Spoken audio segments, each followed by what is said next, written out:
Dans cette séquence, nous allons faire un exemple d'application sur la transformée en z. On considère la transformée en z suivante, grand Y de z égale 1 sur z facteur de z moins 1. Donc faites une pause sur la vidéo, essayez de chercher tout seul, et puis venez voir si vous avez juste. Première question, on aimerait déterminer les réels a et b tels que cette fraction se décompose en deux éléments. Ça s'appelle aussi la décomposition en éléments simples. Donc première des choses qu'on doit faire, ici j'ai une fonction réduite au même dénominateur, j'ai la somme de deux fractions, donc on va le mettre sous le même dénominateur. Le dénominateur commun résultant du produit de ces deux éléments, c'est ce qu'il y a de plus simple.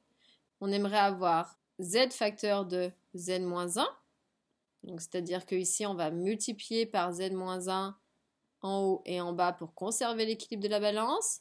Donc ça va faire a fois z. Ensuite, on a un signe moins. Donc attention, si vous avez répondu juste 1, c'est faux. Parce que a, il doit être facteur de tout ceci.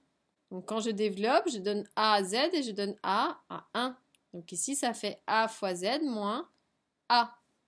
Après, on me dit plus. Et pour la deuxième fraction, donc on veut mettre sous la forme z facteur de z moins 1. Donc ici, il y a z moins 1, il me manque fois z en bas et en haut. Donc ici, on a b, z. Alors, c'est pas fini.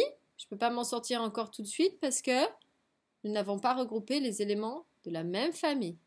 Pourquoi? Parce que ici, j'ai de la famille du z et ici, j'ai de la famille du z. Et comme en plus, j'ai bien le même dénominateur, maintenant, je peux tirer un grand trait de fraction. Donc, si je regroupe par les éléments de la même famille, donc ici, j'ai du z, donc je peux mettre z en facteur.